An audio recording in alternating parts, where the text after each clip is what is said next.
Magandang araw mga kabayan, ay si Ron TV at magbibigay updates na naman tayo dito sa Manila Sewage Treatment Plant.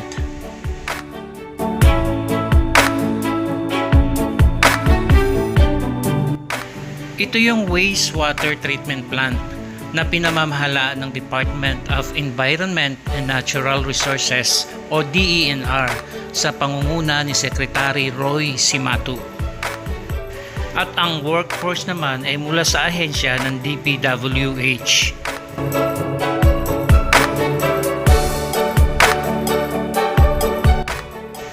Bago magkaroon ng pandemya sa ating bansa ay inilunsad noong January 2020 ang unang anibersaryo ng rehabilitasyon ng Manila Bay na pinangunahan ng mga iba't ibang leader ng ating bansa.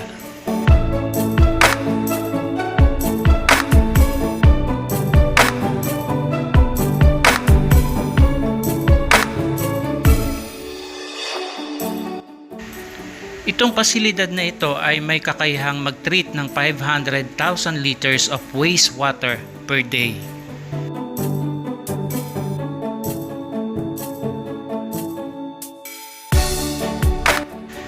Ang national government sa pangunguna ni Presidente Duterte at ang local government sa pangunguna rin naman ni Mayor Isko Moreno ay nagtutulungan upang mapalinis ang Manila Bay.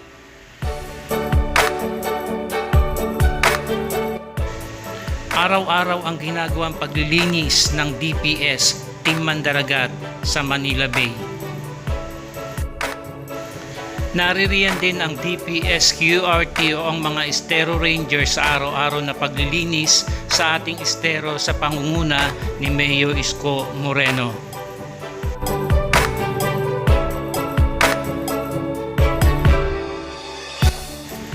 Mula nang inilunsad ang rehabilitasyon ng Manila Bay ay drastically decrease ang coliform level sa Manila Bay.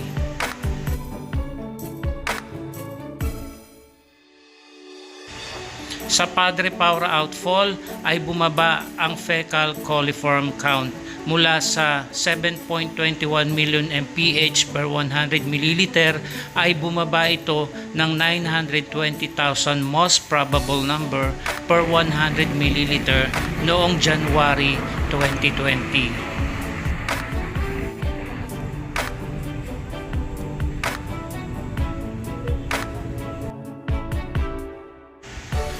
Sa Mayraha Suliman Remedios Drainage outfall naman ay bumaba rin ang coliform level count mula sa 35 million mph per 100 ml ay bumaba ito sa 11 million mph 100 ml.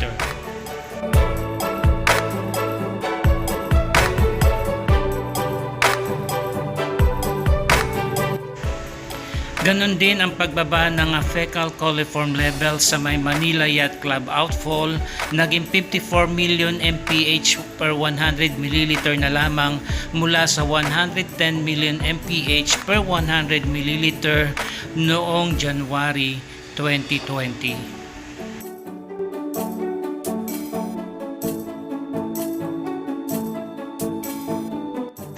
According to DENR Roy Cimatu ay gagawa pa rin sila ng mas maraming sewage treatment plants upang malinis ng tuluyan ang Manila Bay.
Ayan na nga po mga kabayan. Bale, ito na po yung powerhouse dito po sa ginagawang pumping station dito po.